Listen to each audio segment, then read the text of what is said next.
Hello and welcome to the show, The Sofa with Nasamo. Today's topic is going to be about behavioral self-control. By that I mean the behavior that we exhibit when we deal with people, meet new people, or simply just in a situation where we feel uncomfortable, unappreciated, or awkward. So, as a human being, we tend to judge so quickly. We tend to jump into conclusions so quickly. So, in this show, I'm going to try to help you to manage to control that, and then not let it to come on the surface, like the other person who you judging will not notice that you actually have an attitude toward them for no reason, especially if that judgment actually was not accurate. So how can we judge that?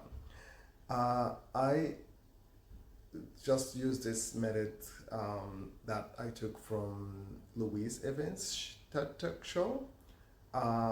She called it a five chairs. So I watched that show. I liked the idea. So and then I thought, this could be the five common behavior that actually people exhibit when they meet new people. So the first common behavior is judgment, which we all do at all the time. Not also, I don't want to generalize. So most of us do at all the time. So we judge people and then we act upon our judgment. We don't actually verify whether our judgment is accurate or not. We just because we judge that person and just we act upon it, and it's like giving that person's attitude or certain behavior that could lead to a dark path.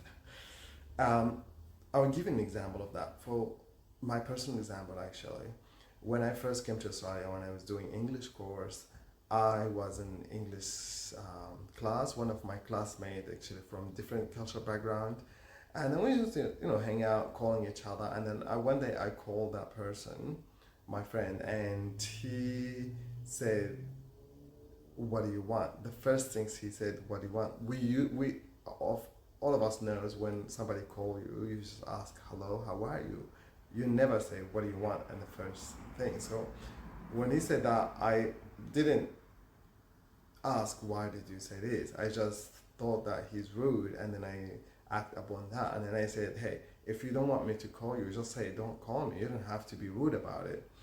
But then it turns out that he explained to me that he was not rude. He just that's how they deal in their country. So this is how they act when somebody called them in the phone. They just go to the point. What do you want? It's kind of like a common things to them, but to us or to me, it's something rude.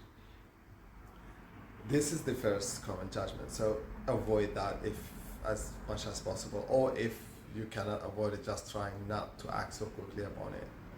The second common behavior is self-doubting and self-blaming. So here, a lot of people tend to blame themselves.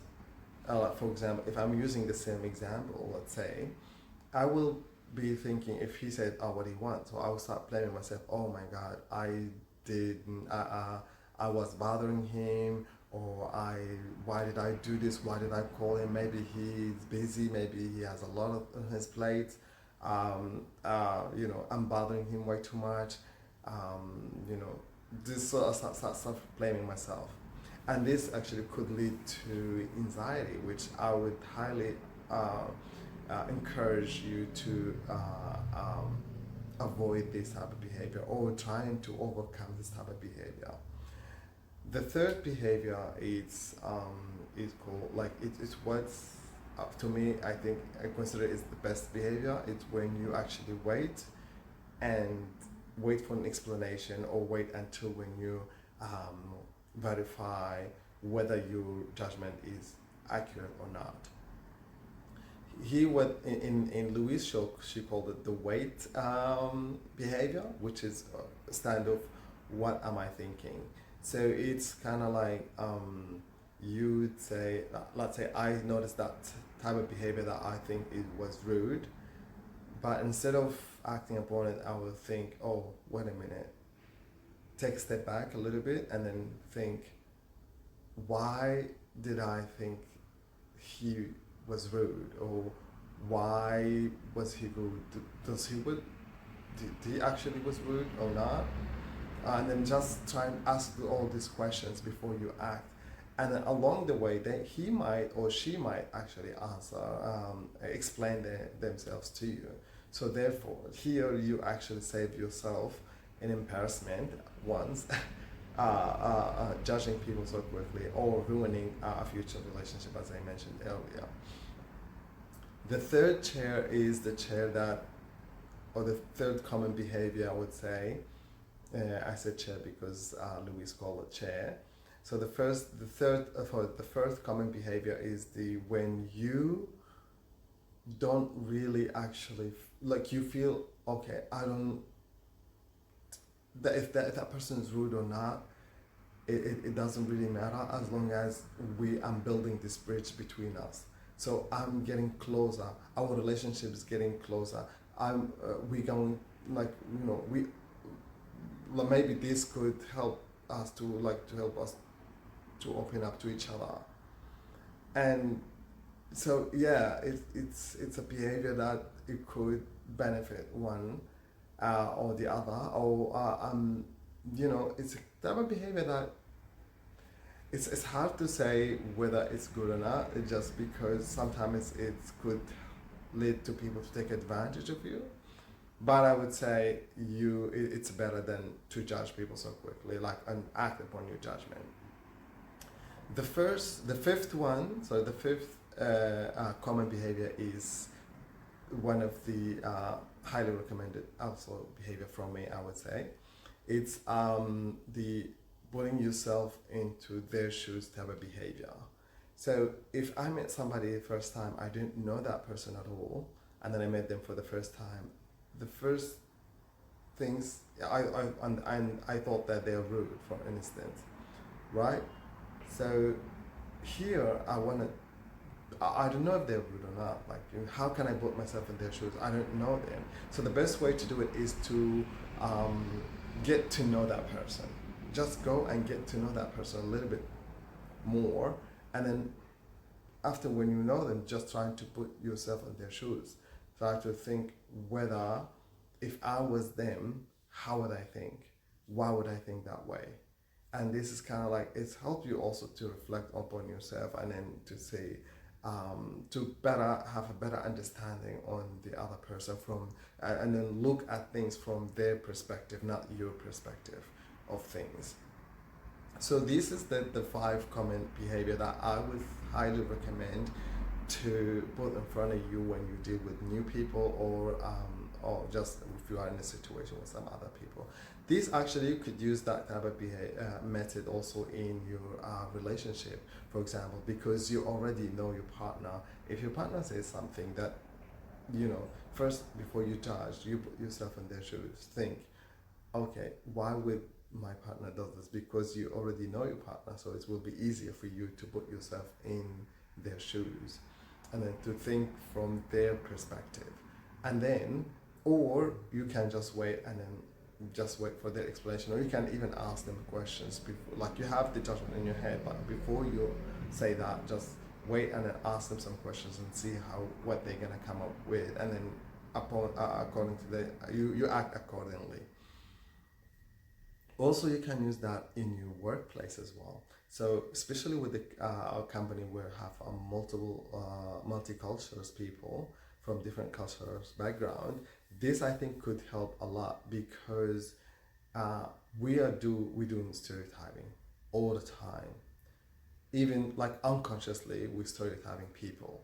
So if I'm in work with some people from different background, or I think that's like this race is a little bit lazy or something, I will immediately have this in the back of my head and then start acting accordingly toward that person.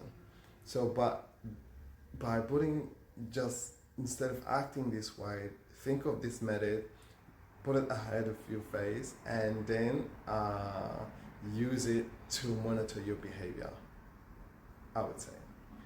I'll give an example, also my personal example, another example, that when, in terms of judgment and like how I use that type of method, this method unconsciously, I would say.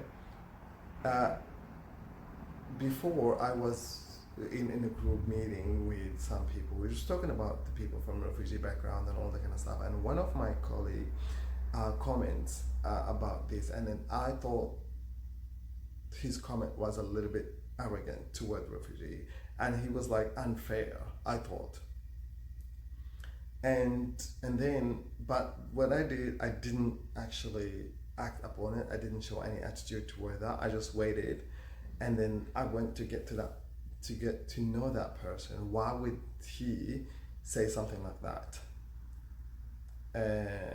Something like really sounds, makes the person sounds very arrogant. And then when I get to know that person, it turns out no, actually he did not mean it the way that I understood it.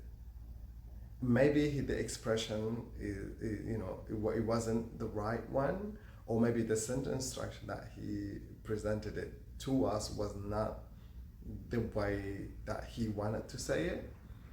But actually, it turns out that he does not mean it the way that the way that I understand it, at least, you know. And it turns out actually he's very considerate and willing to help. And I was wrong with my judgment. So yeah, but I'm lucky that I didn't do anything about it. He doesn't even know that I have this judgment toward him. So that's what I wanted to say. So you don't have, like, okay, we all judge, but we don't have to act upon that judgment. We don't have to have an attitude toward the person who we are judging until when we know for sure that our judgment or whatever that we had in our mind is accurate to the point that if it's a deal breaker, then it's a deal breaker. Otherwise, we just trying to have a conversation and understand even further, and then we even advise them in the way that it could help them improve their behavior. So yeah, this is the method, and I hope you enjoy watching this video. And if you have any comment, just comment. I will be happy to respond to that. Until next video, thank you for watching.